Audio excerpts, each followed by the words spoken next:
গোলাম তখন ডেকে বলল, আমিরুল মুমিনিন, না না না, কোন অবস্থাতে হাত দিয়ে আটার বস্তা দিতেই পারবো না। ফারুক আজম তখন ডেকে বলল, গোলাম শোন, আমি তোর পিঠের উপরে আটার বস্তা উঠিয়ে দিব একটা মাত্র শর্তে, তুই যদি রাজি থাকিস।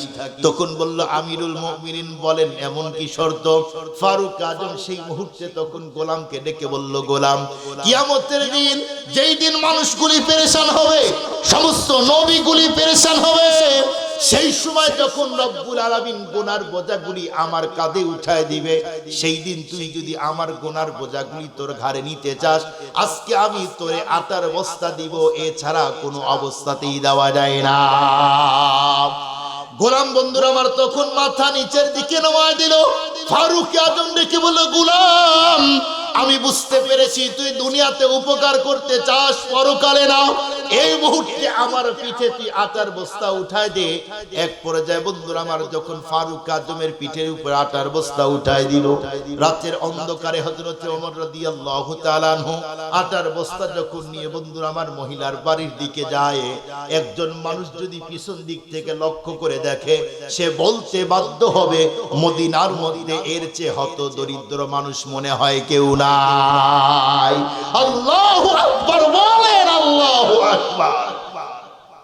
কেমন নেতা! 64 রাষ্ট্র বর্তমানে এক জায়গায় করলে যত বড় হয়, তত বড় রাজ্যের খলিফা, সুপার পাওয়ার ছিলেন ওমর রাদিয়াল্লাহু তাআলা আনহু।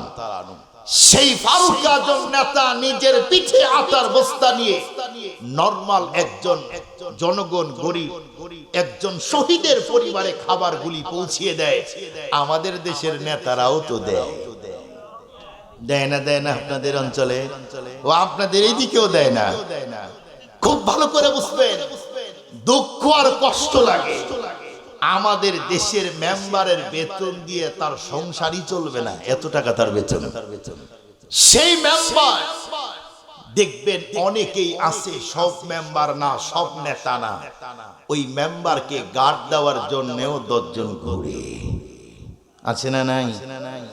মানুষের গরিব, এতিম, অসহায় মানুষের শীত আসতেছে, দেখবেন কম্বল তারাই খায়, পায়খানার পাট খায়, রাস্তা খায়, কালভার্ট খায়, কারেন্টের পিলার খায়, সব খায় কি খায় না? ওরা সব খায়, আর দোষটা পায় হুজুরদের খায়। কথা বলেন না কেন ভাই? ওরা সব চুরি করে, ওরাই সব খায়। আগেই বলেছি সবাই না, আমার কথায় রাগ করবেন না। চুরি করে কারা? বাটপারি করে কারা? যারা অল্প কিছু টাকার জন্য সিগনেচার দিয়ে দেয়, অবৈধভাবে টাকা নেয়, এরাই এদেশের সম্পদগুলি লুণ্ঠন করে, চুরি করে, অন্যায়ভাবে কোনো প্রতিষ্ঠিত ব্যবসায়ীকে এমন একটা ঝামেলায় ফেলে দেয়, তার কাছ থেকে টাকা হাতিয়ে নেয়। আছে না নাই? আছে না নাই? ওরাই খায়। আপনাদেরকে বোঝার জন্য বলি, বানর চিনেন আপনারা? এই তো না চিনলে আর একটু আগায় যান। কোন জায়গায় বলেন না কেন? হ্যাঁ, আপনাদের অঞ্চলই তো। বানর আর হলো ছাগল। ছাগলরা চিনেন তো? ছাগল, আলহামদুলিল্লাহ। এই বাগল আর ছাগলের, বানর আর ছাগলের একটা মজার কথা শুনে। এক বিয়াই তার বাসায় বিয়ে আসতেছে। দেখবেন বিয়ে আসলে আইটেম একটু বেশি ভালো হয় না? আর বিয়ে যদি ভালো হয়, তখন বিয়ের জন্য ভালো কিছু রান্না করে। তো বিয়ে বলছে, বিয়ে কিন্তু আসতেছে অনেকদিন পরে, অনেক কিছু মেহমানদারি করায়, আমরা গরিব মানুষ, তাতে কি হয়েছে, আমাদের আপ্যায়নে যেন ত্রুটি না হয়। তুমি যাও মধুপুর বাজারে, কথার কথা, ওখানে গিয়ে উন্নত ভালো একটা দই নিয়ে আসবা। আল্লাহর বান্দা গিয়েছে দই আনার জন্য। দই আনার পরে গেটে আসতে আসতে খুব পেশাবের চাপ। বলেন, অনেক সময় বাজার থেকে আসলে ব্যাগ রাখতে দেরি, পেশাবের চাপ দিতে দেরি করে না, এমন হয় কি হয় না? আরে ভাই বলেন না, হয় কি হয় না? আল্লাহর বান্দা গেটে ঢুকতেই পেশাবের চাপ, বেগমকে বলার সময় নাই, দুইটা ধর। আশরাফ আলী থানভী রাহমাতুল্লাহি আলাইহি তিনি তার কিতাবে দেখেন, দইটা কোন রকম করে গেটের সামনে রেখে দৌড় দিয়েছে। এই জায়গায় দইয়ের কাছে বাধা আছে একটা বানর আর একটা ছাগল। ছাগলও তো ছাগলই, ছাগলও তো ছাগলই, আর বানর দুনিয়ার চালাক। এই আমি আপনাদের এখানে গিয়েছিলাম, অনেক কিছু দেখার আছে, বানর দেখার জন্য। আপনারা কাছে আসেন তো মনে করেন কি জিনিস, আমাদের কাছে অনেক জিনিস, দূর থেকে আসি। তো একজন মোটরসাইকেলের মধ্যে কলা রাখছে, অনেক কিছুই রাখছে। আল্লাহর বান্দা একটা মেয়ে কিনে ঘুরতে আসছে, এখানকার ঘটনা। তো দূরে গিয়েছে, মুহূর্তের মধ্যে 20টা 50টা বানর হাজির। এখন মনে করেন কেউ কাছের উপরে, কেউ টাঙ্কিতে, কেউ চাকায়, কেউ চারদিক দিয়ে গাড় দেয়, সামনে আয়, ও ভাব দেখায়। অল্প টাইমের মধ্যে আল্লাহর বান্দা ব্যাগটা খুলে যা আছে সব খায়া, দুইজন ছেলে আর মেয়ে হা করে চায় আছে, হ্যাবলার মধ্যে করার কিছুই নাই। তো এই আল্লাহর বান্দা দই রাখছে, বানর চিন্তা করে কি রে এটা কি রাখলো মালা। ও কাছে আসার পরে একটু একটু করে খুলে, বানরের কিন্তু খুব বুদ্ধি, খুলতে পারে। খোলার পরে হাত দিয়ে দেখে, মুখ দিয়ে দেখে, আল্লাহ মিষ্টি জিনিস, খুব মজা। বানর খাইতে খাইতে খাইতে খাইতে টোটাল দই শেষ। চিন্তা করছে এখন যদি মালিক বের হওয়ার পরে দেখে আমার হাতে আর মুখে দই লেগে আছে, তাহলে তো আমার বাচ্চারা আর কোনো কায়দা নেই। তখন বানর বুদ্ধি করে ওখান থেকে দই একটু নিয়ে ছাগলের নাকে মুখে মাখায় দিয়েছে। মালিক পেশাব করে বের হয়ে আসার পরেই দেখে, ইন্নালিল্লাহ, এই বেগম দই কে খাইলো রে? আমি তো দইয়ের খবরই জানি না। নজর করে দেখে যে বানর এক জায়গায় পিছায় বসে আছে আর ছাগলের মুখে এখন দই মেখে আছে। মালিক দৌড়ে এসে লাঠি নিয়ে ছাগলকে ইচ্ছা মতো পিটানি দিয়েছে। বলুন তো দই কি খেয়েছে, বানর নাকি ছাগল? বানর। ওর মুখে মাখা দিয়েছে, কারণ সে হলো দুষ্ট। খুব ভালো করে বুঝবেন, এদেশের সর্বোচ্চ চেয়ার থেকে নরমাল চেয়ার পর্যন্ত সবাই এ জাতির সমস্ত টাকাগুলি লুট করা, চুরি করা, ডাকাতি করার চিন্তায় থাকে। আর নিষ্পাপ ওলামায়ে কেরামের ঘাড়ে বাননের মতো দোষ চাপা। কোন আলেম চোর না। এই মাদ্রাসা মসজিদ খোঁজ নিয়ে দেখেন, আশেপাশে টাঙ্গাইল কোন আলেম চুরি করে না, ডাকাতি করে না। কোন বাসায় ঢুকে খারাপ নজরে কোন বাড়ির মেয়েদের দিকে নজর দেয় না। তার অন্তরে আছে আল্লাহর কোরআন। মুসলমান ভাইরা আমার কথাগুলি দিল্লা বুঝার জন্য চেষ্টা করবেন। এক পর্যায়ে ফারুক আজম রাদিয়াল্লাহু তাআলা আনহু, বন্ধুরা আমার, সেই মুহূর্তে বন্ধুরা আমার আটার বস্তাগুলি নিয়ে আসার পরে মহিলাকে ডেকে বলল, মা, এই যে তোমার কাছে আমি আটার বস্তা দিলাম, এই মুহূর্তেই তুমি সুন্দর করে নিজের হাত দিয়ে এখন তুমি রুটিগুলি বানাও।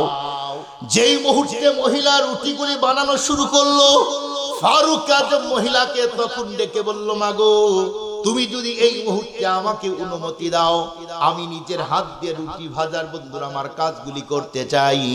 এক পর্যায়ে মহিলা তখন বলল, বাবা, তাহলে অনেক উপকার হয়, কাজটা এগিয়ে যায়।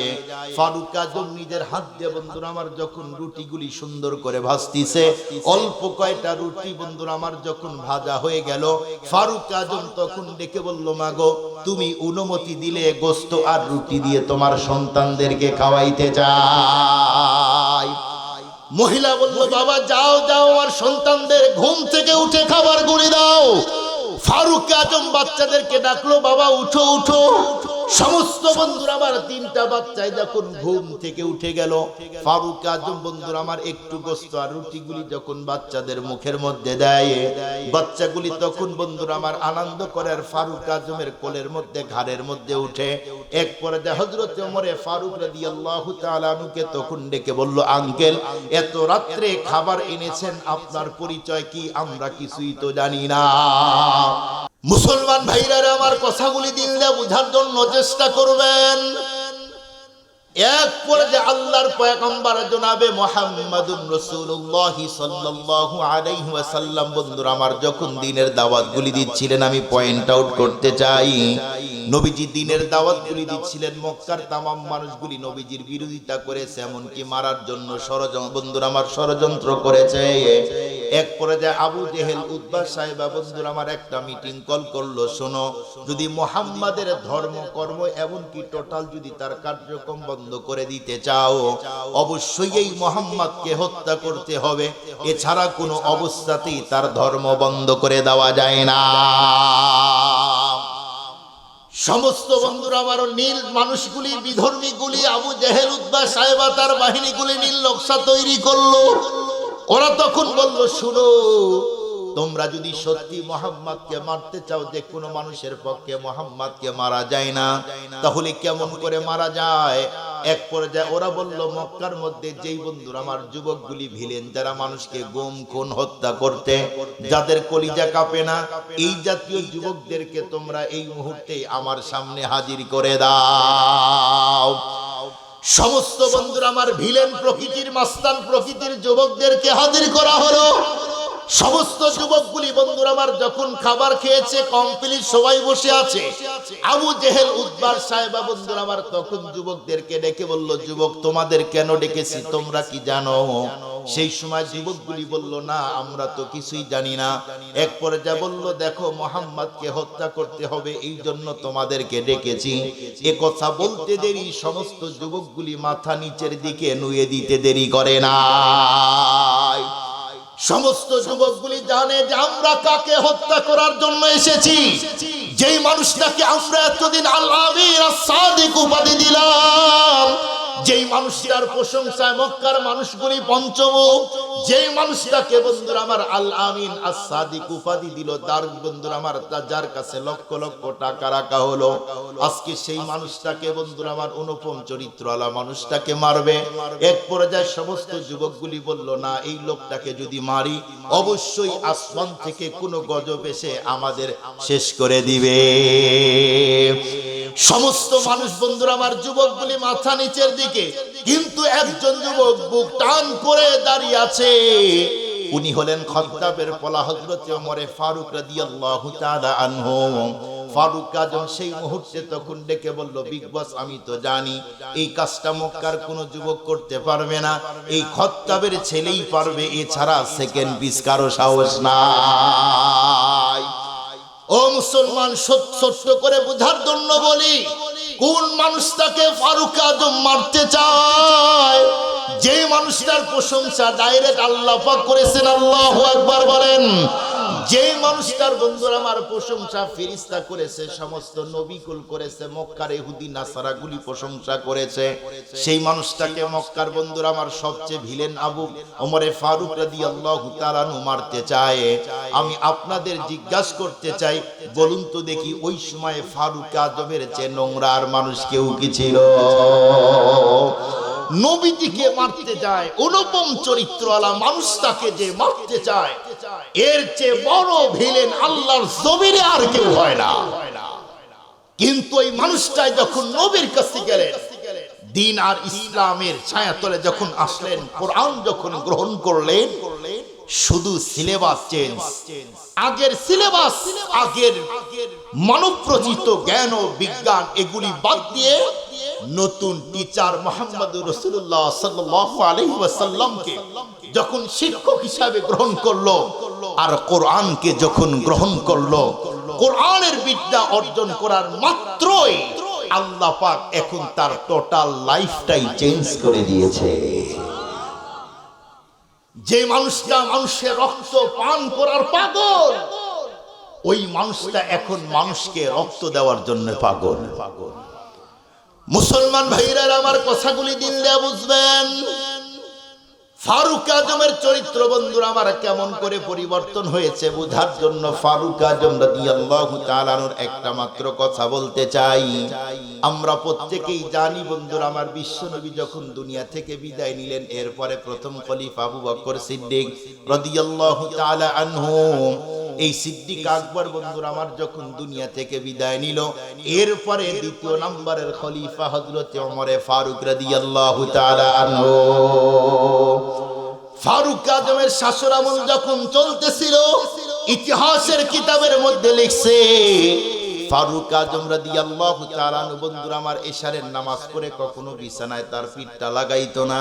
উনি একা একা রাতের অন্ধকারে খুঁজে খুঁজে খুঁজে খুঁজে ঘুরে ঘুরে দেখতো পুরা বন্ধুরা আমার মক্কা মদিনার মধ্যে কোন মানুষগুলি না খেয়ে আছে, ক্ষুধার কারণে কষ্ট করে। ফারুক আজম রাতের অন্ধকারে ওই জাতীয় মানুষের বন্ধুরা আমার সাহায্যের জন্য এগিয়ে যাইতো।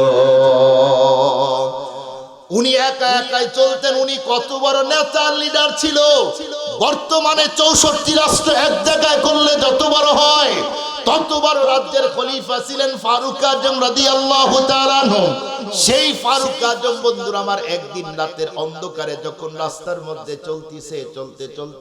চলতে তামাম দুনিয়া একদম স্তব্ধ বিরাজমান বন্ধুরা আমার, কোনো আওয়াজ নাই, শুনশান নীরবতা। সেই মুহূর্তে ফারুক আজমের বন্ধুরা আমার কানের মধ্যে ছোট্ট ছোট্ট বাচ্চাদের কান্নার আওয়াজগুলি ঢুকে যায়। যেই মুহূর্তে হযরত ওমরে ফারুকের কানের মধ্যে ছোট্ট ছোট্ট বাচ্চাদের কান্নার আওয়াজ ঢুকলো, ফারুক আজম সেই মুহূর্তে বাচ্চাদের কান্নার বন্ধুরা আমার আওয়াজটাকে টার্গেট করে হাঁটি হাঁটি পা পা করে সেই দিকেই চলা শুরু করলো। চলতে চলতে গেটের সামনে গিয়েছে। যেই বন্ধুরা আমার ছোট্ট একটা জীর্ণ শীর্ণ ভাঙ্গা চুপড়ি একটা ঘর, এই ঘরের মধ্যে বন্ধুরা আমার তিনটা বাচ্চা হাউমাউ করে কান্না করে, গোড়াগড়ি করে। ফারুক আজম গেটের সামনে যখন দাঁড়াইলো, এর মধ্যে বড় ভাইটা মাকে ডেকে বলল, মা 3 দিন হয়ে গেল এখন পর্যন্ত পেটের মধ্যে কোনো খাবার যায় নাই, আজকে যদি আমাদের জন্য তুমি খাবার তৈরি করে না দাও, মাগো আজ থেকে কয়েকদিন পূর্বে যেমন আব্বা দুনিয়া থেকে বিদায় নিয়েছে, আমরাও কিন্তু ক্ষুধার কারণে মরে যাব, আজকে কিন্তু ক্ষুধা যদি খাবার তৈরি না করো আমরা মরে যাব, মাগো আমাদের জন্য খাবার তৈরি করে দাও। ছোট্ট ভাইটা দেখো কেমন ভাবে কান্না করে মা। ফারুক আজম বন্ধুরা আমার দূর থেকে একদম বন্ধুরা আমার কথাগুলি নিজের কাছ দিয়ে শুনছে, নিজের কান দিয়ে যখন বাচ্চাদের কান্নার আওয়াজগুলি শুনতিছে, এদিক দিয়ে বাচ্চাদের মা চুলার উপরে বন্ধুরা আমার ছোট্ট একটা পাতিল উঠায় দিয়েছে। পাতিলের মধ্যে পানি দিয়ে পাতিলকে লক্ষ্য করে ডেকে বলল, পাতিল এই মুহূর্তে আল্লাহর কুদরতি ভাবে খাবার তৈরি করে দাও। আজকে যদি তোমার মধ্য হতে আল্লাহর কুদরতি ভাবে খাবার যদি তৈরি না হয়, আমার সন্তান যদি বুঝতে পারে যে আমি পানি ডাল দিতেছি, তাহলে তো ধোকায় পড়ে যাব।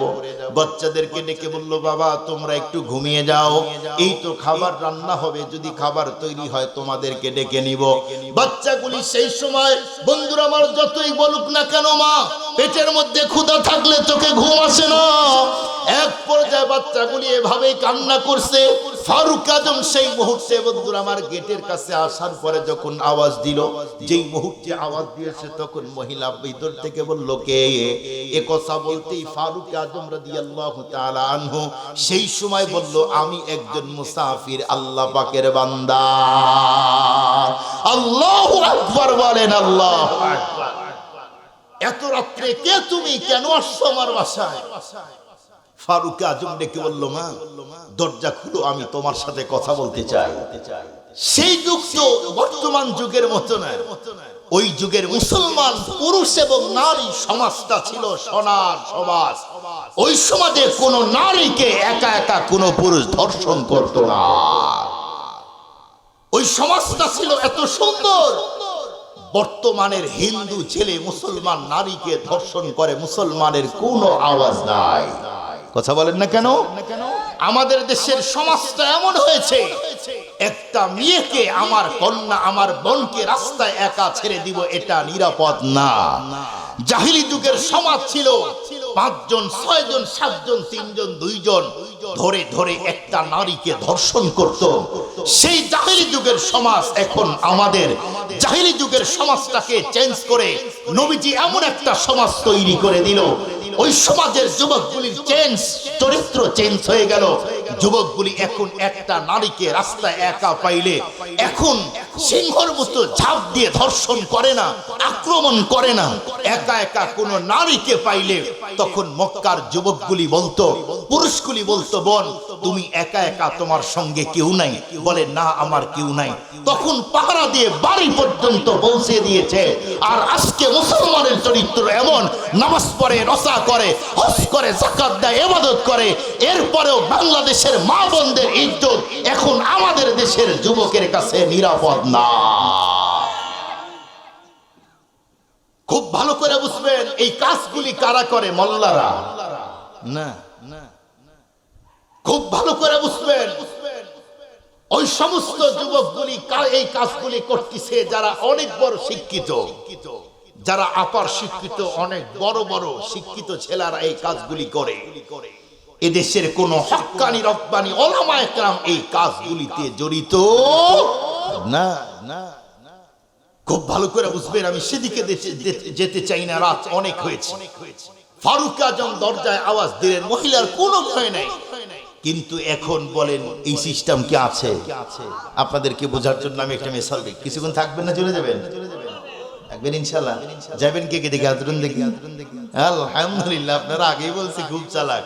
এখনো 100 পাইলেন আপনারা, 100-তে 100।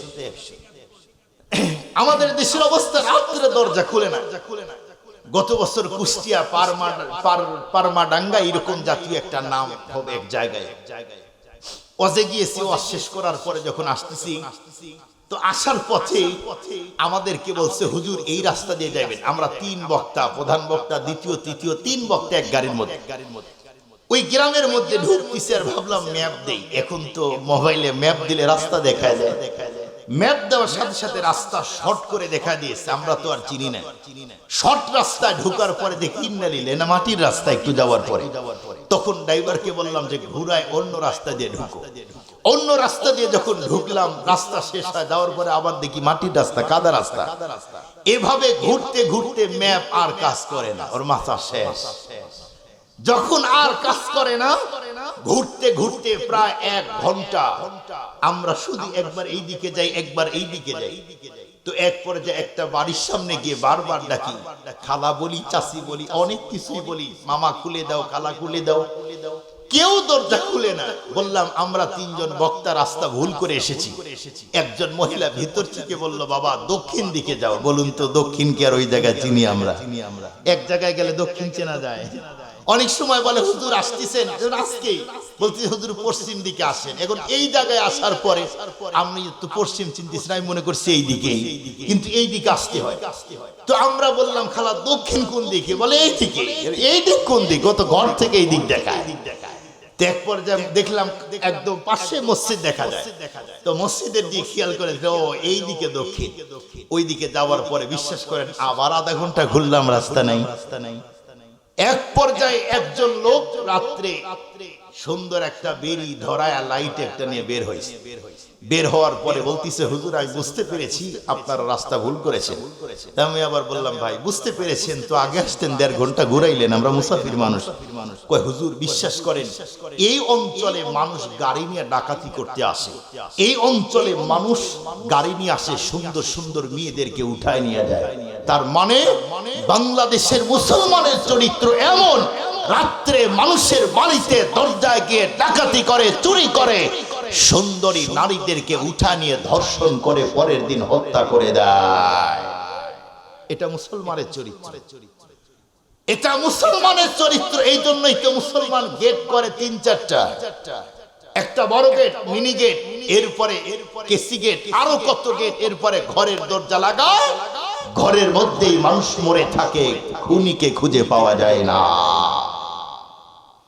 এই সমাজ চেঞ্জ হবে শুধুমাত্র আদর্শ মানুষ দিয়ে, আর আদর্শ মানুষ তৈরি হবে কোরআন দিয়ে। জোরে বলেন, জোরে বলেন। ফারুক আজম রাদিয়াল্লাহু তাআলা আনহু আগের ভিলেন, কোরআন অর্জন করেছেন। পরিবর্তন কেমন? দরজায় গিয়ে ডাকে, নারী দরজা খুলে দিলেন। বলো কি বলতে চাও? জিজ্ঞেস করলেন যে মাগো বাচ্চাগুলি কান্না করে, খাবার নাই, কি হয়েছে? মহিলা তখন ভারাক্রান্ত হৃদয় নিয়ে, চেহারার মধ্যে টেনশন আর মালিন্যতার ছাপ, তখন চোখের পানি ছেড়ে বলল, বাবা দুঃখের কথা আমি তোমারে কি বলবো, শোনো। বর্তমানের জালেম ওমরে ফারুক রাদিয়াল্লাহু তাআলা খাত্তাবের ছেলে আমার স্বামীকে রণাঙ্গনে যুদ্ধের জন্য আমন্ত্রণ জানিয়েছিল। স্বামী আমার যুদ্ধে যাওয়ার পরে শহীদ হয়ে রণাঙ্গনে শহীদের পেয়ালা পান করে আল্লাহ জান্নাতে চলে গিয়েছে। এখন আমার স্বামী নাই, আমাদের দুঃখের সংসার, কষ্টের সংসার কেমনে চলে? কে খাবার দিবে? আমার আপনজন কেউ নাই। আমার সন্তানগুলি ক্ষুধার কারণে এমন ভাবে কান্না করতেছে। বাবা শোনো, এই জালেম ওমরকে আমি কোনোদিন ছেড়ে দিব না।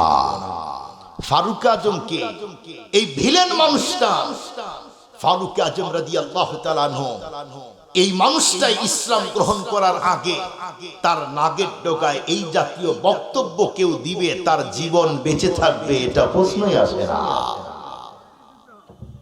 ওনার বিরুদ্ধে কেউ কথা বলল মানে তার জীবন নিয়ে খেলা। সাবেক সরকারের আমলে শেখ হাসিনার বিরুদ্ধে কেউ বললে তার বিপদ, রাত্রে আর ঘুম নাই। পানির নিচে থাকলেও সেখান থেকে উঠিয়ে নিয়ে আসছে আল্লাহর বান্দা। কথা বলেন না কেন ভাই? ফারুক আজম ইসলাম গ্রহণ করার কারণে তার নাগের ডোকায় জালেম বলে কিছুই বলে না। ওমরে ফারুকের ভিতরে ভয় তৈরি হয়ে গেল, হায় হায়, বলে কি আমি জালেম, বাচ্চাদের খাবার দেই নাই, কিয়ামতের দিন আল্লাহর কাছে কি জবাব দিব? মুসলমান ভাইরা আমার কথাগুলি দিলে বুঝার জন্য চেষ্টা করবেন। এক পর্যায়ে ফারুক আজম রাদিয়াল্লাহু তাআলা আনহু সেই মুহূর্তে তখন মহিলাকে ডেকে বলল, মা গো, তুমি যদি আমাকে অনুমতি দাও, এই মুহূর্তে আমি তোমার জন্য এমন কি বাচ্চার জন্য খাবার তৈরি করতে চাই। এ কথা বলতেই তখন বলল, বাবা, তুমি যদি আমার সন্তানের জন্য খাবার তৈরি করে দাও, তাহলে আমার সন্তানের জন্য এমন কি আমার জন্য বন্ধুরা আমার অনেক উপকার হয়। ফারুক আজম বন্ধুরা আমার দ্রুত ঘর থেকে বের হলো, মহিলাকে ডেকে বলল, মা গো, তুমি একটু ওয়েটিং এ থাকো, শুধুমাত্র কেবলমাত্র আমার বাসায় যাব, খাবারগুলি নিয়ে চলে আসবো। ফারুক আজম সেই মুহূর্তে নিজের ঘরে যাওয়ার পরে বেগমকে ডেকে বলল, বেগম, আজকে কি রান্না করেছো একটু আমার কাছে দাও। সেই দিন কিতাবের মধ্যে লেখে একটু বন্ধুরা আমার গোশত ভুনা করেছিল। ফারুক আজম রাদিয়াল্লাহু তাআলা বন্ধুরা আমার সেগুলি হাতের মধ্যে নিয়ে বাইতুল মালে গিয়েছে। যাওয়ার পরে গোলামকে আওয়াজ দিলেন বন্ধুরা আমার, গোলাম যখন গেটটা খুলে দিল, এরপরে গোলামকে ডেকে বলল, গোলাম, এই মুহূর্তেই তুমি বাইতুল মালের গেট খুলে বাইতুল মালের মধ্যে হতে একটা আটার বস্তা আমার পিঠের উপরে উঠিয়ে দাও। গোলাম তখন দেখে বলল, আমিরুল মুমিনিন, আপনার পিঠে আটার বস্তা দেওয়া যায় না। ফারুক আজম বন্ধুরা আমার তখন ডেকে বলল, গোলাম, এই মুহূর্তে আমি তোরে যা অর্ডার করি তুই তাই কর। গোলাম তখন ডেকে বলল, না, আমি হলাম আপনার গোলাম, আপনি হলেন আমার মুনিব, রাজার হুকুম প্রজার কাজ, আপনি আমার অর্ডার করবেন, আমি খাবারগুলি পৌঁছে দিব। ফারুক আজম ডেকে বলল, না গোলাম, না না না, এই মুহূর্তেই তুই আটার বস্তা আমার পিঠে উঠায় দে। সেই মুহূর্তে বন্ধুরা আমার গোলাম ডেকে বলল, আমিরুল মুমিনিন, না, আমারে হাত দিয়ে আটার বস্তা দেওয়া যায় না। ফারুক আজম সেই মুহূর্তে তখন গোলামকে আবার ডেকে বলল, গোলাম, আমার পার্সোনাল কাজগুলি আমাকেই করতে দে, তুই মাতবরি করিস না। গোলাম তখন ডেকে বলল, আমিরুল মুমিনিন, না না না, কোন অবস্থাতে হাত দিয়ে আটার বস্তা দিতেই পারবো না। ফারুক আজম তখন ডেকে বলল, গোলাম শোন, আমি তোর পিঠের উপরে আটার বস্তা উঠিয়ে দিব একটা মাত্র শর্তে, তুই যদি রাজি থাকিস। তখন বলল, আমিরুল মুমিনিন বলেন, এমন কি শর্ত? ফারুক আজম সেই মুহূর্তে তখন গোলামকে ডেকে বলল, গোলাম, কিয়ামতের দিন, যেই দিন মানুষগুলি পেরেশান হবে, সমস্ত নবীগুলি পেরেশান হবে, সেই সময় যখন রব্বুল আলামিন গুনার বোঝাগুলি আমার কাঁধে উঠায় দিবে, সেই দিন তুই যদি আমার গুনার বোঝাগুলি তোর ঘাড়ে নিতে চাস, আজকে আমি তোরে আটার বস্তা দিব, এছাড়া কোনো অবস্থাতেই দেওয়া যায় না। গোলাম বন্ধুরা আমার তখন মাথা নিচের দিকে নামায় দিল। ফারুক আজম ডেকে বলল, গোলাম, আমি বুঝতে পেরেছি তুই দুনিয়াতে উপকার করতে চাস, পরকালে না। এই মুহূর্তে আমার পিঠে তুই আটার বস্তা উঠায় দে। এক পর্যায়ে বন্ধুরা আমার যখন ফারুক আজমের পিঠের উপর আটার বস্তা উঠায় দিল, রাতের অন্ধকারে হযরত ওমর রাদিয়াল্লাহু তাআলা আনহু আটার বস্তা যখন নিয়ে বন্ধুরা আমার মহিলার বাড়ির দিকে যায়, একজন মানুষ যদি পিছন দিক থেকে লক্ষ্য করে দেখে, সে বলতে বাধ্য হবে, মদিনার মধ্যে এর চেয়ে হত দরিদ্র মানুষ মনে হয় কেউ নাই। আল্লাহু আকবার বলেন, আল্লাহু আকবার। কেমন নেতা! 64 রাষ্ট্র বর্তমানে এক জায়গায় করলে যত বড় হয়, তত বড় রাজ্যের খলিফা, সুপার পাওয়ার ছিলেন ওমর রাদিয়াল্লাহু তাআলা আনহু। সেই ফারুক আজম নেতা নিজের পিঠে আটার বস্তা নিয়ে নরমাল একজন জনগণ, গরিব একজন শহীদের পরিবারে খাবারগুলি পৌঁছিয়ে দেয়। আমাদের দেশের নেতারাও তো দেয়, দেয় না? দেয় না আপনাদের অঞ্চলে? ও আপনাদের এইদিকেও দেয় না? খুব ভালো করে বুঝবেন, দুঃখ আর কষ্ট লাগে। আমাদের দেশের মেম্বারের বেতন দিয়ে তার সংসারই চলবে না, এত টাকা তার বেতন। সেই মেম্বার দেখবেন অনেকেই আছে, সব মেম্বার না, সব নেতা না, ওই মেম্বারকে গার্ড দেওয়ার জন্যও 10 জন ঘুরে। আছে না নাই? মানুষের গরিব এতিম অসহায় মানুষের শীত আসতেছে দেখবেন কম্বল তারাই খায়, পায়খানার পাট খায়, রাস্তা খায়, কালভার্ট খায়, কারেন্টের পিলার খায়, সব খায় কি খায় না? ওরা সব খায় আর দোষটা পায় হুজুরদের খায়। কথা বলেন না কেন ভাই? ওরা সব চুরি করে, ওরাই সব খায়। আগেই বলেছি সবাই না, আমার কথায় রাগ করবেন না। চুরি করে কারা? বাটপারি করে কারা? যারা অল্প কিছু টাকার জন্য সিগনেচার দিয়ে যায়, অবৈধভাবে টাকা নেয়, এরাই এদেশের সম্পদগুলি লুণ্ঠন করে, চুরি করে, অন্যায়ভাবে কোনো প্রতিষ্ঠিত ব্যবসায়ীকে এমন একটা ঝামেলায় ফেলে দেয়, তার কাছ থেকে টাকা হাতিয়ে নেয়। আছে না নাই? আছে না নাই? ওরাই খায়। আপনাদেরকে বোঝার জন্য বলি, বানর চিনেন আপনারা? এই তো না চিনলে আর একটু আগায় যান। কোন জায়গায় বলেন না কেন? হ্যাঁ, আপনাদের অঞ্চলই তো। বানর আর হলো ছাগল। ছাগলরা চিনেন তো? ছাগল, আলহামদুলিল্লাহ। এই বাগল আর ছাগলের, বানর আর ছাগলের একটা মজার কথা শুনে। এক বিয়ে তার বাসায় বিয়ে নাচতেছে। দেখবেন বিয়ে আসলে আইটেম একটু বেশি ভালো হয় না? আর বিয়ে যদি ভালো হয় তখন বিয়ের জন্য ভালো কিছু রান্না করে। তো বিয়ে বলছে, বিয়ে কিন্তু আসতেছে অনেকদিন পরে, অনেক কিছু মেহমানদারি করায়, আমরা গরিব মানুষ, তাতে কি হয়েছে, আমাদের আপ্যায়নে যেন ত্রুটি না হয়। তুমি যাও মধুপুর বাজারে, কথার কথা, ওখানে গিয়ে উন্নত ভালো একটা দই নিয়ে আসবা। আল্লাহর বান্দা গিয়েছে দই আনার জন্য। দই আনার পরে গেটে আসতে আসতে খুব পেশাবের চাপ। বলেন অনেক সময় বাজার থেকে আসলে ব্যাগ রাখতে দেরি, পেশাবের চাপ দিতে দেরি করে না, এমন হয় কি হয় না? আরে ভাই বলেন না, হয় কি হয় না? আল্লাহর বান্দা গেটে ঢুকতেই পেশাবের চাপ, বেগমকে বলার সময় নাই, দুইটা ধর। আশরাফ আলী থানভী রাহমাতুল্লাহি আলাইহি তিনি তার কিতাবে দেখেন, দইটা কোন রকম করে গেটের সামনে রেখে দৌড় দিয়েছে। এই জায়গায় দইয়ের কাছে বাধা আছে একটা বানর আর একটা ছাগল। ছাগলও তো ছাগলই, ছাগলও তো ছাগলই, আর বানর দুনিয়ার চালাক। এই আমি আপনাদের এখানে গিয়েছিলাম, অনেক কিছু দেখার আছে, বানর দেখার জন্য। আপনারা কাছে আসেন তো মনে করেন কি জিনিস, আমাদের কাছে অনেক জিনিস। দূর থেকে আসি তো একজন মোটরসাইকেলের মধ্যে কলা রাখছে, অনেক কিছুই রাখছে। আল্লাহর বান্দা একটা মেয়ে কিনে ঘুরতে আসছে, এখানকার ঘটনা। তো দূরে গিয়েছে, মুহূর্তের মধ্যে 20টা 50টা বানর হাজির। এখন মনে করেন কেউ কাছের উপরে, কেউ টাঙ্কিতে, কেউ চাকায়, কেউ চারদিক দিয়ে গার্ড দেয়, সামনে আয়, ও ভাব দেখায়। অল্প টাইমের মধ্যে আল্লাহর বান্দা ব্যাগটা খুলে যা আছে সব খায়া, দুইজন ছেলে আর মেয়ে হা করে চায় আছে, হ্যাবলার মধ্যে করার কিছুই নাই। তো এই আল্লাহর বান্দা দই রাখছে, বানর চিন্তা করে কি রে এটা কি রাখলো মালা। ও কাছে আসার পরে একটু একটু করে খুলে, বানরের কিন্তু খুব বুদ্ধি, খুলতে পারে। খোলার পরে হাত দিয়ে দেখে, মুখ দিয়ে দেখে, আল্লাহ মিষ্টি জিনিস, খুব মজা। বানর খাইতে খাইতে খাইতে খাইতে টোটাল দই শেষ। চিন্তা করছে এখন যদি মালিক বের হওয়ার পরে দেখে আমার হাতে আর মুখে দই লেগে আছে, তাহলে তো আমার বাচ্চার আর কোনো কায়দা নেই। তখন বানর বুদ্ধি করে ওখান থেকে দই একটু নিয়ে ছাগলের নাকে মুখে মাখায় দিয়েছে। মালিক পেশাব করে বের হয়ে আসার পরেই দেখে, ইন্নালিল্লাহ, এই বেগম দই কে খাইলো রে? আমি তো দইয়ের খবরই জানি না। নজর করে দেখে যে বানর এক জায়গায় পিছায় বসে আছে আর ছাগলের মুখে এখন দই মেখে আছে। মালিক দৌড়ে এসে লাঠি নিয়ে ছাগলকে ইচ্ছা মতো পিটানি দিয়েছে। বলুন তো দই কি খেয়েছে, বানর নাকি ছাগল? বানর। ওর মুখে মাখা দিয়েছে, কারণ সে হলো দুষ্টু। খুব ভালো করে বুঝবেন, এদেশের সর্বোচ্চ চেয়ার থেকে নরমাল চেয়ার পর্যন্ত সবাই এ জাতির সমস্ত টাকাগুলি লুট করা, চুরি করা, ডাকাতি করার চিন্তায় থাকে। আর নিষ্পাপ ওলামায়ে কেরামের ঘাড়ে বাননের মতো দোষ চাপা। কোন আলেম চোর না। এই মাদ্রাসা মসজিদ খোঁজ নিয়ে দেখেন, আশেপাশে টাঙ্গাইল কোন আলেম চুরি করে না, ডাকাতি করে না, কোন বাসায় ঢুকে খারাপ নজরে কোন বাড়ির মেয়েদের দিকে নজর দেয় না। তার অন্তরে আছে আল্লাহর কোরআন। মুসলমান ভাইরা আমার কথাগুলি দিল্লা বোঝার জন্য চেষ্টা করবেন।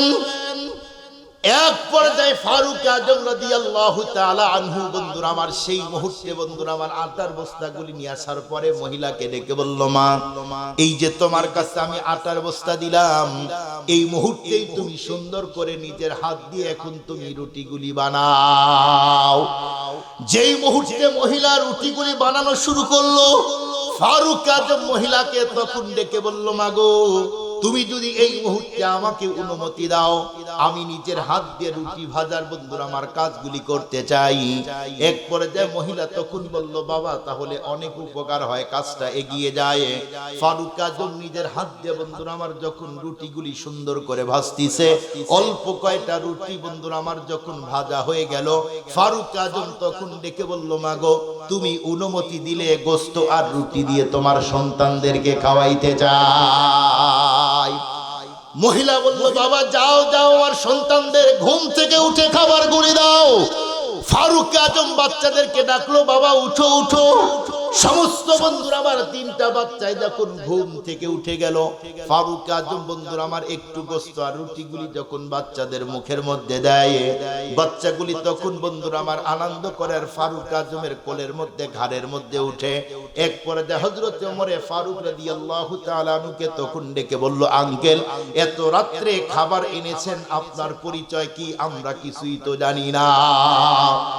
ফারুক আজম তখন ডেকে বলল, বাবা আমি একজন মুসাফির, তোমাদের উপকার করাই হলো আমার পেশা আর ধান্দা। ফারুক আজম বন্ধুরা আমার বাচ্চাগুলির আনন্দ দেখে চোখের পানিগুলো ছেড়ে কান্না করে আর ডেকে বলছে, রব্বুল আলামিন এই বাচ্চাগুলি কত সুন্দর খেলা করতেছে, আনন্দ করতেছে, কত মজা করে। আজকে যদি এই বাচ্চাগুলি ক্ষুধার কারণে মরে যাইতো, কিয়ামতের দিন যদি তোমার আদালতে দাঁড় করায় বলতে যে এই উমার তুমি দুনিয়াতে থাকতে তোমাকে খলিফা বানিয়েছিলাম, তোমাকে চেয়ার দিয়েছিলাম, তোমার রাজ্যে তিনজন এতিম বাচ্চা দুনিয়া থেকে বিদায় নিয়েছে ক্ষুধার কারণে, আজকে এই জবাব দিয়ে যাও, সেই দিন জবাব দেওয়ার ক্ষমতা আমার থাকতো না। ফারুক আজম বন্ধুরা আমার লম্বা ঘটনা আমি শর্ট করে পয়েন্ট আউট করব। ফারুক আজম বন্ধুরা আমার মহিলাকে ডেকে বলল, মা তুমি আর কোনো পেরেশান করো না, আমি অল্প বন্ধুরা আমার কিছু তোমার জন্য আটা দিয়ে গেলাম, প্রতি মাসে মাসে আমি তোমার জন্য খাবারগুলি দিয়ে যাব। এ কথা বলেই ফারুক আজম বন্ধুরা আমার যখন নিজের বাড়ির দিকে নিজের ঘরের দিকে রওনা দিল, সেই মুহূর্তে মহিলা ফারুক আজমের রাস্তা বন্ধুরা আমার ব্লকিং করে দিল। ফারুক আজমকে ডেকে বলল, দাঁড়াও বাবা দাঁড়াও, এত রাত্রে আমার উপকার করলে তুমি কে? তোমার নাম ঠিকানা কিছুই তো জানা হলো না। সেই মুহূর্তে ফারুক আজম বন্ধুরা আমার উনি চিন্তা করে দেখলো, এখন যদি আমার নিজের বন্ধুরা আমার পরিচয় দেই, আমি হলাম খলিফা ওমর, তাহলে মহিলার সেন্স হারিয়ে যাবে, মহিলার জমিনের মধ্যে পড়ে যাবে। সেই মুহূর্তে ফারুক আজম দেখে বলল, মাগো আমি একজন মুসাফির, আল্লাহ পাকের বান্দা, মানুষের উপকার করাই হলো আমার পেশা আর নেশা। মহিলা তখন ডেকে বলল, বাবা শুনো, তোমাকে সাক্ষী রেখে দুইটা কথা বলতে চাই।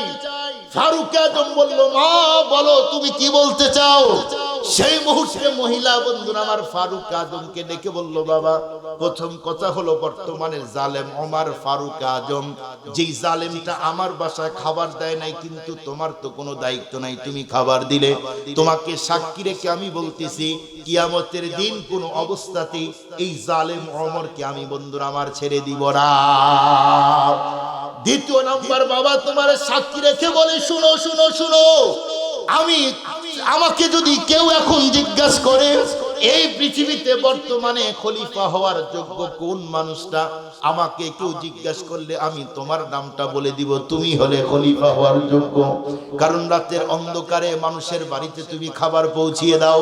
ফারুক আজম বন্ধুরা আমার সেখান থেকে নিজের বাসায় গিয়েছে, যাওয়ার পরে সারা রাত আল্লাহ পাকের কুদরতি কদমে সেজদা দিয়ে মালিকের কাছে চোখের পানিগুলো ছেড়ে কান্না করছে, আর মালিককে ডেকে বলল, আল্লাহ তুমি আমাকে যদি নিজ হাতে রাহবারি করে ওই মহিলার বাড়ি পর্যন্ত যদি পৌঁছিয়ে না দিতে, কিয়ামতের দিন কোন অবস্থাতেই মহিলা আমাকে ছেড়ে দিত না। ফারুক আজম এভাবে সারা রাত কান্না করলো। মুয়াজ্জিন যখন ফজরে আযান দিয়েছে, ফারুক আজম বন্ধুরা আমার তখন নামাজের জন্য বন্ধুরা আমার ইমামতির জায়গায় সামনে এগিয়ে গেল। নামাজগুলি কমপ্লিট করে তখন বন্ধুরা আমার মুসল্লিদেরকে ডেকে বলল, শোনো, আজকে এমন একটা বিচার হবে যেই বিচার পৃথিবীর কোনো মানুষ দেখেও নাই, কল্পনাও করে নাই। ফারুক আজম সেই মুহূর্তে সবাইকে বলল, তোমরা একটু বসো, এই মুহূর্তে তোমরা কেউ যেও না। ফারুক আজম গোলামকে ডেকে বলল, গোলাম কই? গোলাম তখন ফারুক আজমের সামনে বন্ধুরা আমার যখন হাজির হয়ে যায়, হযরত ওমরে ফারুক গোলামকে তখন ডেকে বলল, গোলাম, এই মুহূর্তে তুমি যাও, খেজুরের 10 থেকে 15টা বন্ধুরা আমার তাজা তাজা ডালগুলি কেটে নিয়ে আসো। গোলাম বন্ধুরা আমার রাজার হুকুম, প্রজার কাজ। গোলাম দৌড় দিল। ফারুক আজম তার স্পেশাল বাহিনীকে ডাকলো, কই? এক পর্যায়ে তারা যখন সামনে এসেছে, ফারুক আজম তখন তাদেরকে ডেকে বলল, শোনো, এই মুহূর্তে তোমরা অমুক বাসায় যাইবা, ওই জায়গায় দেখবা একজন মহিলা আছে, তার 3টা এতিম সন্তান আছে। এই মুহূর্তেই 3 জনকে আমার সামনে তুমি খুব দ্রুত তোমরা এখন হাজির করে দাও। ফারুক আজমের স্পেশাল বাহিনীগুলি খুব দ্রুত মহিলার বাসায় গিয়েছে। যাওয়ার পরে দরজার মধ্যে বন্ধুরা আমার যখন আওয়াজ দিল, কিন্তু মহিলা গেটটা খুলে দেয় না। কেন? কারণ মহিলা ফজরের নামাজ পড়ে সেই মুহূর্তে অত্যন্ত বন্ধুরা আমার অত্যন্ত মনোনিবেশ দিয়ে আল্লাহর কোরআন তেলাওয়াত করতেছে। আল্লাহু আকবার বলেন, আল্লাহু আকবার। সেই যুগের মা বোনেরা ফজরের নামাজ পড়ে কোরআন পড়তো। আমাদের দেশের মা বোনেরাও আলহামদুলিল্লাহ এখন পড়ে। কথা বলেন না কেন? সকাল সন্ধ্যা সিরিয়াল না দেখলে হয় না। গরিব ঘর থেকে এসেছে স্বামীর ঘরে, স্বামী এখন অনেক টাকার মালিক, আল্লাহ পাক তার কপাল তকদির খুলে দিয়েছে। দেখবেন অনেক সময় অনেক মেয়েরা এমন ভাব নেয়, গরিব ঘর থেকে সে বড় লোকের বাড়িতে জামাই পেয়েছে, টাকাওয়ালা, এখন এমন ভাব নেয় কোনো কাজ করতে চায় না। স্বামীকে তো এখন পিছনে পিছনে ঘুরায়। স্বামী বেচারাও বিপদ, অ্যাকাউন্ট তার নামে, বাড়ির অংশ তার নামে। এখনো চিন্তা করে, হায় হায়, বেশি ভালোবাসায় সবই তো তার নামে দিলাম, এখন যদি ও চলে যায় আমি তো আর কিছুই পাইব না, আমও যাবে, সালাম সালাম। দেখবেন অনেক মহিলা কোনো কাজ করে না, স্বামীকে বলে কাপড় ধোয়ার লোক দাও, ঘর মুছার লোক দাও, এরপরে রান্না করার লোক দাও। তাহলে আপনি কি করবেন? কথা বলেন না কেন? স্বামী কাজের লোক দিল, রান্না করার একজন, ঘর পরিষ্কার করার আরেকজন, কাপড় ধৌত করার জন্য, পরিষ্কার করার জন্য আরেকজন। এখন ম্যাডাম একদম ফ্রি, দামি 1.5 লক্ষ টাকার আইফোন নিয়ে কখনো এই ড্রেসিং, কখনো এই রুম, কখনো ওই রুম, একের পর এক সিরিয়াল দেখে। এমনও হয় এখন টিকটক নিয়ে দেশের মা বোনেরা ব্যস্ত। ঠিক বললাম না? বলবো না? মা বোনেরা এ পরিমাণ এখন টিকটক নিয়ে ব্যস্ত, যুবকদের যৌনতাই এখন নষ্ট করে দিতেছে। বলতে লজ্জা লাগলো, তারপরে বললাম। বিয়ে করার আগে যুবক ওইগুলি দেখতে দেখতে তার সব শেষ। দুঃখ নিয়ে বললাম, ছোট্ট হাই স্কুলের মেয়ে, তারও 50,000 টাকা দামের মোবাইল। নিশ্চিত রাত্রে কম্বল মাথায় দিয়ে জিবরাইল কিভাবে কোরআন নাজিল করছে ওইটা দেখে। কথা বলেন না কেন ভাই? কথা বলেন না কেন? খুব ভালো করে বুঝবেন, এমন কোন মেয়ে নাই যেই মেয়েটার এখন টিকটক আইডি নাই, এমন কোন মেয়ে নাই। ম্যাক্সিমাম মেয়েদের এখন আইডি আছে। আফসোস, কেউ কেউ তো 2 হাত আর চোখ বের করে, বোরকার মধ্যে থেকেও, পর্দায় থেকেও অনেকে টিকটকে এসে এখন ভাইরাল হবার চায়। আছে না নাই? আছে না নাই? আছে না নাই? বড় মারাত্মক সিরিয়াস। যেই নারীগুলি, যুবক ভাই, তোমাদেরকে বলতে চাই, বিয়ের আগে ভালো করে তদন্ত করে নিবা মেয়েটার আইডি, টিকটক আইডি আছে না নাই। যদি থাকে এটার বিয়ে করবা না, এটার বিয়ে করবা না। আমার অভিজ্ঞতা আমি বলতেছি, গত বছরের আগের বছর আমার একটা ড্রাইভার ছিল, নাম বলবো না, যদিও আবার শুনে তখন রাগ করব। ও বিয়ে করেছে প্রথমে আপনাদের টাঙ্গাইল, এই টাঙ্গাইল মধুপুরে ও বিয়ে করেছে। তো আমি প্রথমে ওকে যখন এলেঙ্গাতে অস করতে নিয়ে আসি, ও সকালে উঠেই বলে যে, ভাই আজকে রাত দিনে কি ওয়াজ আছে? আমি বললাম না, রাত্রে। কয় তাহলে আমি একটু ঘুরি। ঠিক আছে যাও। সন্ধ্যার দিকে আসে। আমি বললাম তুমি কই যাও? কয় ভাই অনেক আগে বিয়ে করেছিলাম, বউটা আমার চলে গেছে, এখন মাঝে মাঝে কথা হয়, এই জন্য দেখা করতে আসছিলাম। তোর আমি মজা করে বললাম যে ভাই তুমি বিয়ে করছিলা কিভাবে? কয় টিকটক। টিকটকের প্রেম হয় কি হয় না? আচ্ছা ঠিক আছে, এটা গেল। এখন রানীগর যে বউ বিয়ে করে সাওয়ার গাইবান্ধা, আমি বললাম আচ্ছা গেল, ওইটা প্রেমের বিয়ে। এইটা এটা আবার টিকটক। এইটা এই কিছুদিন আগে ওইটাও চলে গেছে। এখন যেটা টিকটক সারা বিয়ে করেছে, এখন তারে আল্লাহ একটা বাচ্চা দিয়েছে। আমার কাছে ফোন দেয় মাঝে মাঝে, ভাই আপনি যে দোয়া করছেন আল্লাহ একটা ছেলে দিয়েছে। আমি বলছি আল্লাহ তাআলা তোমার ছেলেকে হক্কানি রব্বানি হাফেজ আলেম হিসাবে কবুল করুক, আমিন বলেন। তার মানে টিকটকের মধ্যে ভেজাল আছে না নাই? জোরে বলেন আছে না নাই? যুবকদেরকে বলতে চাই, যুবক যেই নারীর টিকটক আইডি আছে কখনোই তারে নিও না, কারণ তোমার সামনে হবে বিপদ। বর্তমানে আগে তো করোনা ভাইরাস আমাদের কি ক্ষতি করেছে, তার চেয়ে বেশি ক্ষতি করতেছে পরিবারের মধ্যে নারীদের টিকটক আইডি। আমরা আগে ওয়াজ করতাম পর্দার, নারীরা এখন পর্দার, হুজুরদের ওয়াজ পর্দার ওয়াজ শোনে না। এজন্য পর্দার ওয়াজ বন্ধ। এখন পুরুষদেরকে ওয়াজ করি। পুরুষ যুবক ভাই শোনো, যারা বিয়ে করো নাই, যেই নারীর টিকটক আইডি আছে এই নারীকে বিয়ে করবে না। নারী যদি টিকটক না ছাড়ে, অনেক নারী বলে টিকটক আমি চালাবই, কেউ ঠেকাইতে পারবে না, রিলস তৈরি করবই, কেউ ঠেকাইতে পারবে না। তোমরা যদি ঐক্যবদ্ধ হও, টিকটক আর রিলস যেই নারী ছাড়ে, যেই মেয়েটা ছাড়ে, এই জাতীয় মেয়ে আমরা বিয়ে করব না। ওরা স্বামী পাওয়ার আশায় টিকটক আর রিলস ছাড়বে। স্বামী তো দরকার, কথা বলেন না কেন ভাই? এজন্য যুবক ভাই সজাগ হও। তোমরা যে শুরু করছো, আল্লাহ।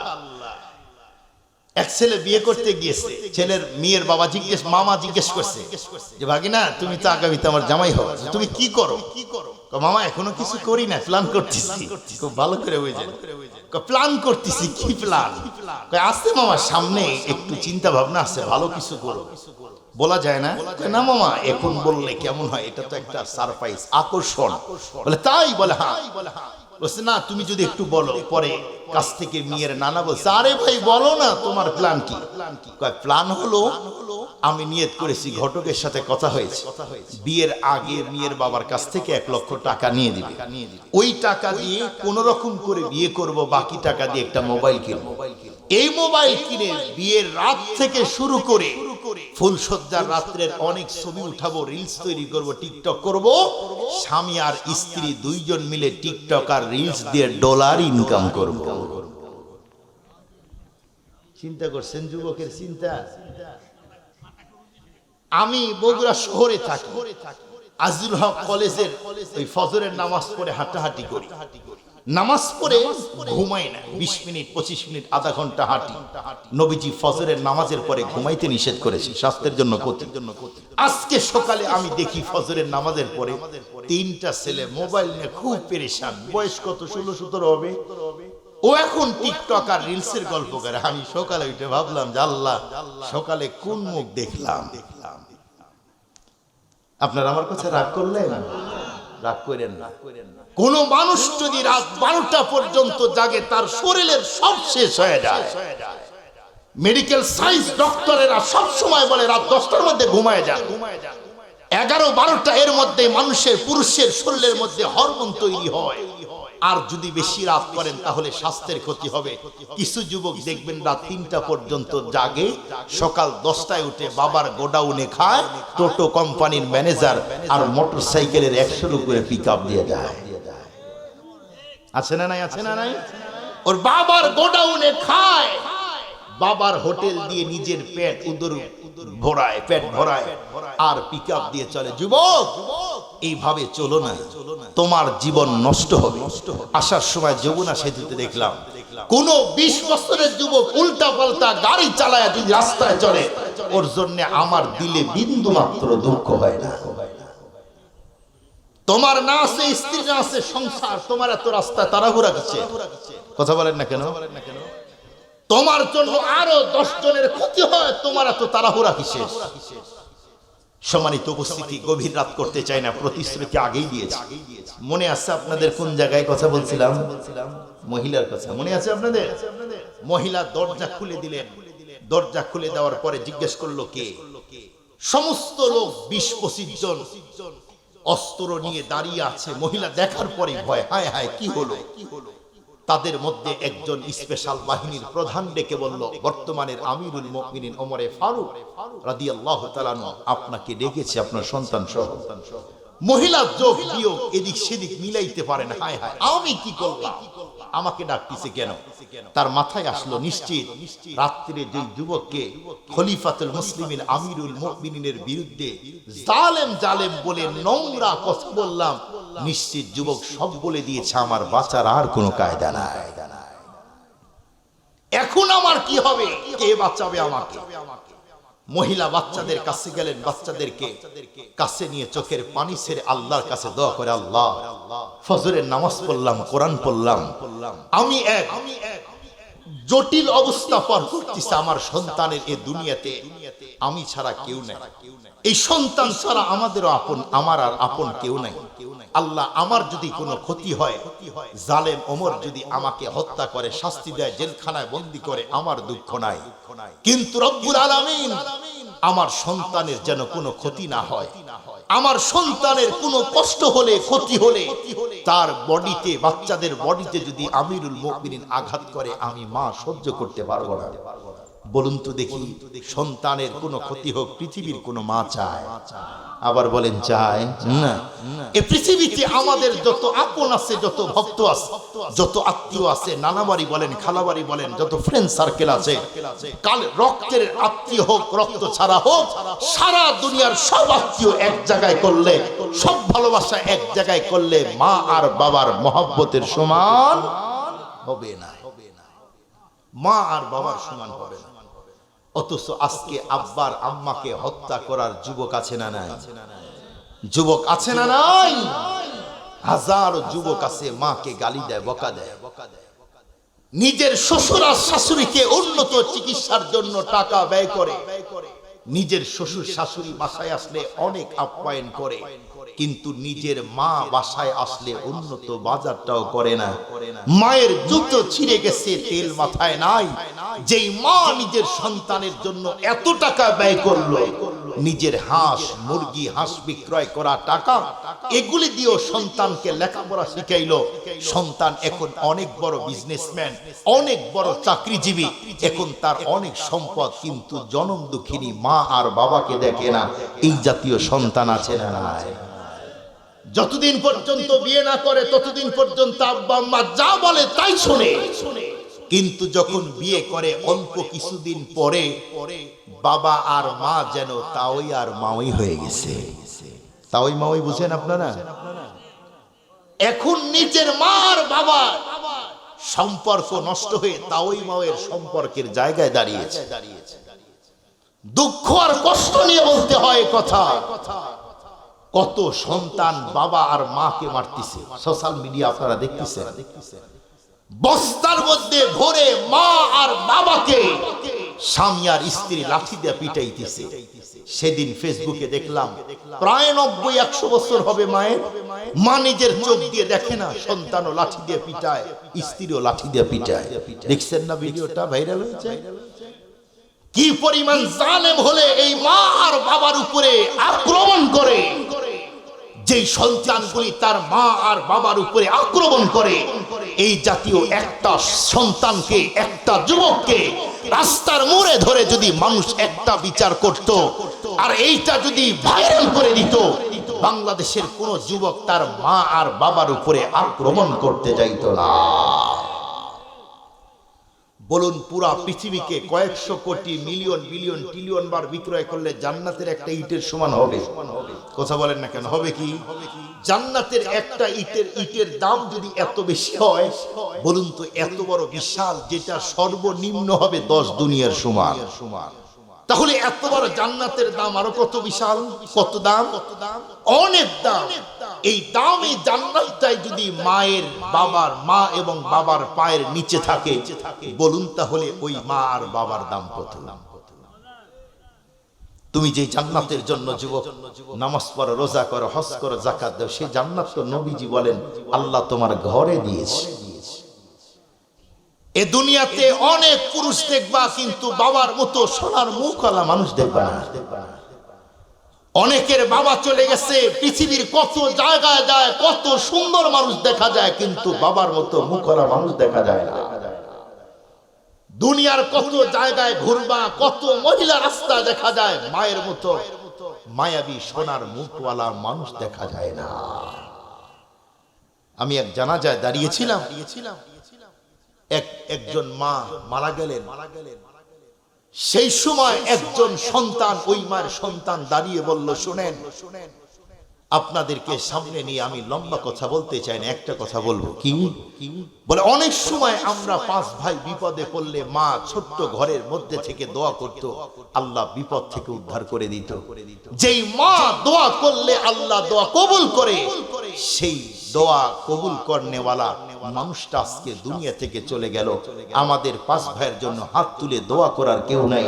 যার মা বেঁচে আছে সে জানে মা কি জিনিস, যার মা নাই সেও জানে মা কি জিনিস।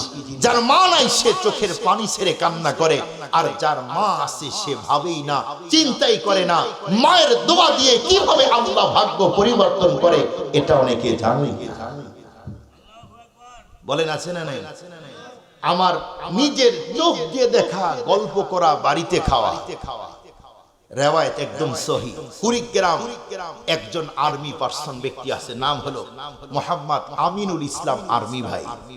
উনি এতটাই ট্রেনিংয়ে, সেনাবাহিনীতে তার অনেক অবদান, অনেক তার যোগ্যতায়, তার মেধা দিয়ে অনেক ট্রেনিং সেখানে করায় আসছেন।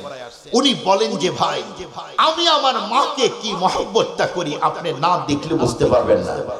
উনার নিজের ঘরে অ্যাটাচ বাথরুম নাই, মায়ের ঘরে অ্যাটাচ বাথরুম লাগাই দিয়েছে। উনি নরমাল টয়লেটে যায়, টয়লেট করে, মায়ের ঘরে টাইলস লাগিয়ে দিয়েছে। উনার ঘরে এসি নাই, মায়ের ঘরে এসি লাগাই দিয়েছে। উনি বলেন, আমি যেই ব্যবসায় যেখানে হাত দেই সেখানেই বরকত। 1 লক্ষ টাকার সুপারি কিনলে আল্লাহ 1 লক্ষ টাকায় লাভ দেয়। আমি 5 লক্ষ টাকার ধান কিনলে আল্লাহ পাক 3 লক্ষ লাভ দেয়। কয় আমি যা করি তাই লাভ হয়। আমি যেখানে যাই সেখানে কি যে একটা আমার বরকত। দোয়া করেন আমার মাটাকে যেন আল্লাহ বাঁচায় রাখে। উনি বলেন যে আমার মা ওই যেখানে আল্লাহর নবীর উপরে কোরআন নাজিল হয়েছে, আমার মা উঠতে পারে নাই। আমি তো সেনাবাহিনী শক্তি আছে, আমার মাকে আমি কোলে নিয়ে ওই জায়গায় গিয়েছিলাম।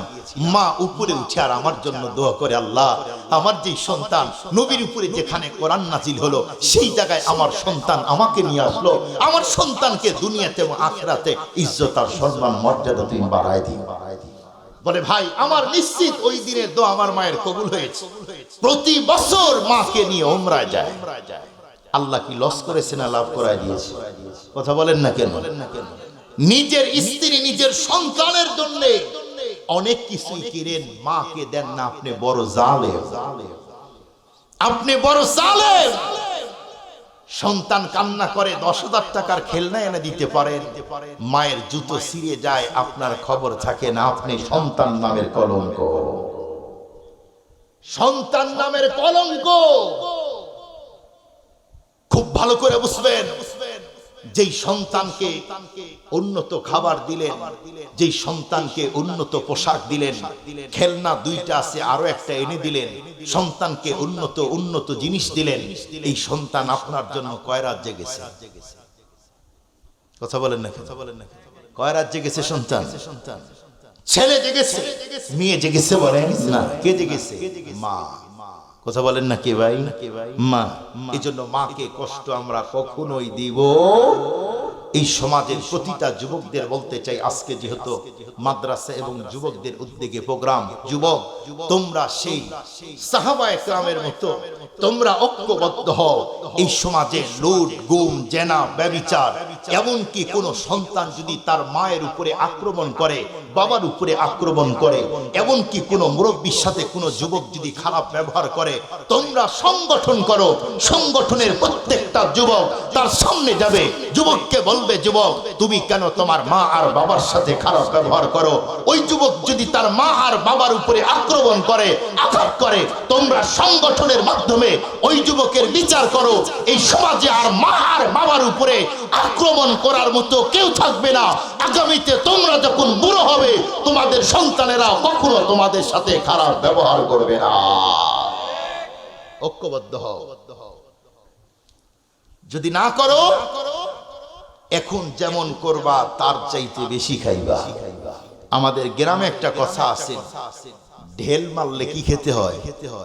জোরে বলেন না কেন?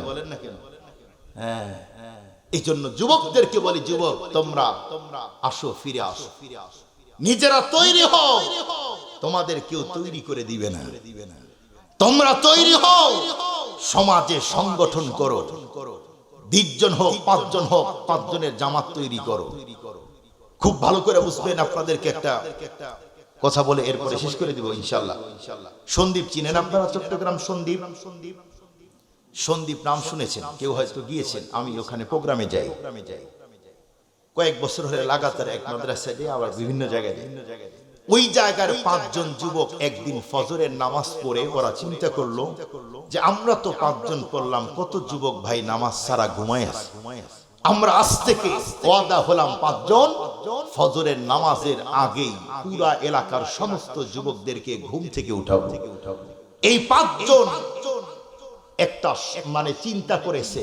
আল্লাহ পাক তাদের এই চিন্তায়, এদের কার্যক্রমে আল্লাহ বরকত দিয়েছে। এখন ওই অঞ্চলের প্রত্যেকটা যুবক নামাজি ছাড়া কোনো যুবক নাই। আমি ওয়াজ করতে গিয়েছিলাম, আনিসুর রহমান আশরাফি সাহেব কুমিল্লার, উনি ফজরের নামাজের পরে যুবকদেরকে নিয়ে প্রতি বছর বয়ান করে। এবছর উনি যাবে না, আমি যাব, আরেকজন যাবে। এই যে যুবকরা যদি চেষ্টা করে, বলুন তো সমাজ পরিবর্তন হবে কি হবে না? বলুন তো, জেনা কি বুড়া মানুষ করে না যুবকেরা করে? চাচার তো 60-70 বছর। রাগ করতেছেন আমার কথা? এই সমাজে মানুষের পেঁপে গাছের পেঁপে কে চুরি করে? চাচা, দাদা, নানা কে করে? যুবক করে। তার মানে যুবক যদি সুন্দর হয়, সমাজ সুন্দর হবে। আগামীতে অন্য এলাকার কোনো একটা যুবক এই এলাকার কোনো মেয়েকে ডিস্টার্ব করতে আসলে ও চিন্তা করবে পা নিয়ে যাওয়া সহজ, আনা সহজ না। কথা কি রাগ করলেন? যুবক ভাই তৈরি হও, সমাজ সুন্দর হবে। নিজে সুন্দর হও, সমাজ সুন্দর হবে। আল্লাহ পাক এই অঞ্চলের যুবকদেরকে সাহাবীর যুগের মতো বানায় দিক। আমিন বলেন। যুবক সাহাবীদের মতো এই অঞ্চলের যুবকদেরকে বানায় দিক। সবাই বলি আমিন। ওই যে বলতেছিলাম, ওই ঘটনার শেষ অংশ বলি, শেষ করে দেব ইনশাআল্লাহ। মহিলা বাচ্চাদেরকে কোলে নিয়ে, এক ছোট্ট বাচ্চাকে কোলে নিয়েছে, বাকিগুলাকে কাছে নিয়েছে। মনে আছে আপনাদের?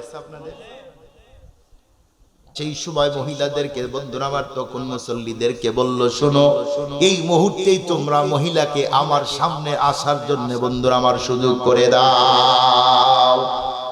মুসলমান ভাইরা আমার যখন মহিলাকে সামনে এগিয়ে যাওয়ার জন্য বলল, মহিলা সেই সময় ভাবতেছে, দেখি তো একটু দূর থেকে জালেম ওমরকে কেমন দেখা যায়। মহিলা দূর থেকে বাঁকা, বন্ধুরা আমার, একটু নজর দিয়ে নজর করে দেখলো, কিরে, চেয়ারের মধ্যে ওই যুবকটাকেই দেখা যায়, যেই যুবকটা রাতের অন্ধকারে তার পিঠের উপরে আটার বস্তা নিয়ে আমার বাসায় গিয়েছিল। মহিলা নিজের চোখটার বিশ্বাস করাইতে পারে না। মহিলা নিজের চোখটা ডোলা দিয়ে আবার দ্বিতীয়বার যখন তাকায়, দ্বিতীয়বার যখন নজর করেছে, মহিলা নজর করে দেখলো, হ্যাঁ ওই যুবককেই তো বন্ধুরা আমার দেখা যায়।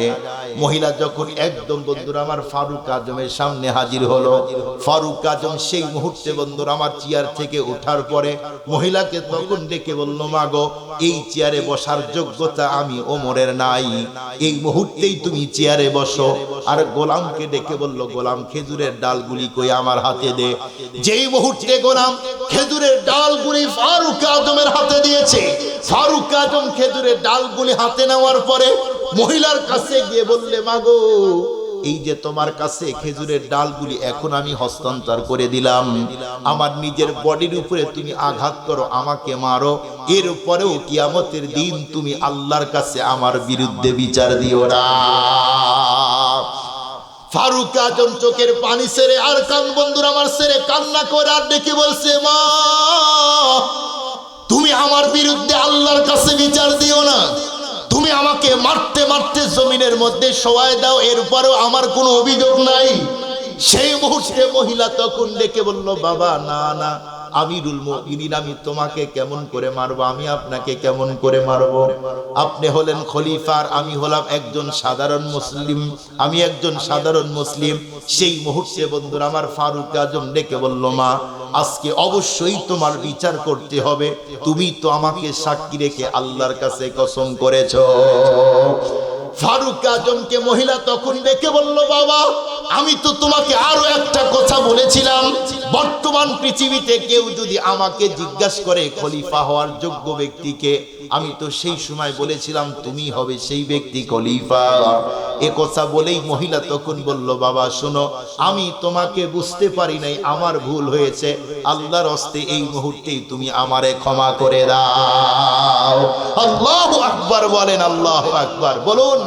কোন মানুষ ওমরে ফারুক রাদিয়াল্লাহু তাআলা আনহু, যেই মানুষটা নবীকে হত্যা করতে গিয়েছিল, নবীজির রক্ত পান করার জন্য গিয়েছিল, কিন্তু কোরআনের বিদ্যা অর্জন করার কারণে, কোরআনের ছায়াতলে আসার কারণে, কোরআনকে সিলেবাস, নবীকে টিচার হিসাবে গ্রহণ করার কারণে তার জীবন, তার লাইফ স্টাইল সবগুলো আল্লাহ পাক পরিবর্তন করেছে কিনা? কথা বলেন, বলুন মানব রচিত বিদ্যা নাকি কোরআনের বিদ্যা দিয়ে? এই জন্যই তো আল্লাহ পাক বলেন আর রহমান, দয়াময় আল্লাহ, আল্লামাল কোরআন, কোরআন শিখালেন, খলাকল ইনসান, মানুষ বানালেন। তার মানেই হলো জন্মগত মানুষ হতে চাইলে কোনো বিদ্যার দরকার নাই, মানুষ জন্মগ্রহণ করলেই জন্মগত মানুষ হয়। গুণগত আদর্শবান মানুষ হতে চাইলে শিক্ষার দরকার আছে। কোন শিক্ষা দিয়ে গুণগত আদর্শ মানুষ হওয়া যায়? পৃথিবীর ইতিহাস খুলেন, পৃথিবীর যত বিদ্যা আছে খুঁজেন, আল্লাহর কোরআন ছাড়া কখনো আদর্শ মানুষ হওয়া যায় না।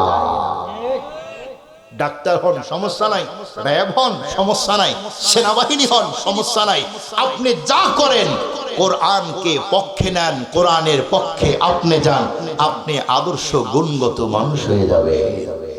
আজকে দেখেন এই সমাজে বিশৃঙ্খলা, অশান্তি ওই মানুষগুলি চায় না যারা আল্লাহর কোরআন মানে। ঠিক বললাম না? ভুল বললাম? এই সমাজে ডাকাতি, ছিনতাই, রাহাজানি, হত্যা, গুম, খুন, জেনা এগুলি কারা করে? যারা কোরআনের সাথে নাই, কোরআনের সাথে যাদের সম্পর্ক নাই। এই জাতীয় প্রতিষ্ঠান, কোরআন যেখানে আদর্শ মানুষ তৈরি হয়, এই জাতীয় প্রতিষ্ঠান থাকুক না বন্ধ হয়ে যায়। কথা বলেন না কেন? তার মানে এই প্রতিষ্ঠানের পক্ষে থাকবেন না বিপক্ষে থাকবেন? কেউ যদি বিপক্ষে যায় সে যাক, আমি কখনো যাব না। কি বললাম? কেউ যদি বিপক্ষে যায় সে যাক, আমি যাব না। মারামারি, কাটাকাটি, এরপরে ক্ষমতা পাওয়ার তার উপরে প্রয়োগ করব না। তাকে বুঝাবো, নাস্তা খাওয়াবো, গল্প করে সমস্ত দিক দিয়ে, সব দিক দিয়ে একটা একটা করে বুঝাবো, ওকে মাদ্রাসার পক্ষে নিয়ে আসবো।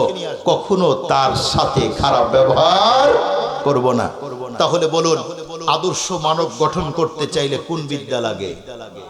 কোরআনের সাথে সম্পর্ক না রাখলে কি হবে? না। আল্লাহ পাক রব্বুল আলামিন আমাদের এবং আমাদের সন্তানদেরকে, আগামীর প্রজন্ম সন্তানদেরকে আল্লাহ পাক আদর্শ গুণগত মানুষ বানায় দিক। সবাই বলি আমিন। আবার জোরে বলেন না আমিন। এই 2 দিনের প্রোগ্রাম যারা টাকা দিয়ে, অর্থ দিয়ে, শ্রম দিয়ে, বিবেক দিয়ে, বুদ্ধি দিয়ে যে যেইভাবে সহযোগিতা করেছে, বিশেষ করে যে যুবক ভাইয়েরা পরিশ্রম করেছে, আল্লাহ পাক প্রত্যেকের এই মেহনত, এই টাকা, এই দান করা আল্লাহ পাক সবগুলো কবুল করুক। সবাই বলি আমিন। আল্লাহ কিয়ামত পর্যন্ত মাদ্রাসাকে দায়েম কায়েম রাখুক। সবাই বলি আমিন। এখানে দাওরা হাদিস পর্যন্ত মাদ্রাসা করার তৌফিক দান করুক। সবাই বলি আমিন। আখির দাওয়ানা আলহামদুলিল্লাহি রাব্বিল আলামিন। আসসালামু আলাইকুম ওয়া রাহমাতুল্লাহি ওয়া বারাকাতুহু। আপনি দোয়া করেন, সবাই ইস্তিগফার করি। আস্তাগফিরুল্লাহ রাব্বি মা দরুদ শরীফ। আল্লাহুম্মা সাল্লি আলা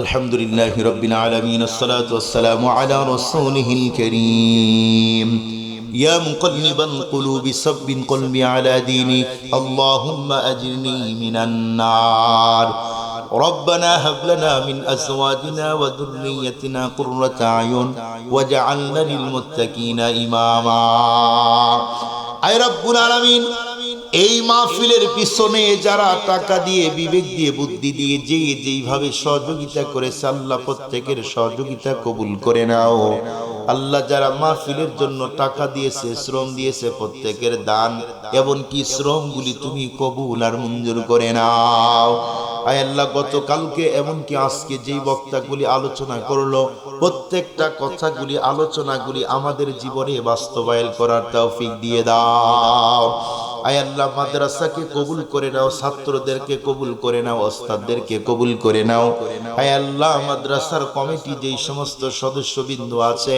যারা মাদ্রাসাকে মহব্বত করে প্রত্যেককে তুমি কবুল আর মঞ্জুর করে নাও রব্বুল আলামিন যারা হাত তুলে আমিন আমিন করতেছে জানি না কার মনের মধ্যে কোন নেক আশা আকাঙ্ক্ষা রয়েছে আল্লাহ প্রত্যেকের মনের বৈধ নেক আশা আকাঙ্ক্ষা তুমি কবুল আর মঞ্জুর করে নাও রব্বুল আলামিন যারা ব্যবসা করে তাদের ব্যবসায় তুমি বরকত দাও আল্লাহ যারা চাকরি করে তাদের চাকরিতে তুমি বরকত দিয়ে দাও আয় আল্লাহ যারা মাঠের মধ্যে আল্লাহ যাদের মাঠের মধ্যে ফসল আছে ফসলে তুমি বরকত দিয়ে দাও রব্বুল আলামিন তামাম দুনিয়ার মুসলিম মুসলমানদেরকে জুলুমের হাত থেকে বাঁচাও আল্লাহ বাঁচাও আল্লাহ যেই জমিনে মুসলমানের রক্ত ঝরেছে সেই জমিনের মধ্যে তুমি কালেমার পতাকা পথ পথ করে উড়ায় দাও আল্লাহ এখানে এমন মানুষ হাত উঠায় নাই যেই লোকের আপনজন কবরের মধ্যে শায়িত নাই অনেক মা হারা বাবা হারা সন্তান হাত উঠাইছে গো আল্লাহ অনেক ভাই হারা বোন হারা অনেকে হাত উঠাইছে আমাদের আপনজন যারা কবরে চলে গেছে প্রত্যেকের কবরে জান্নাতের বাগান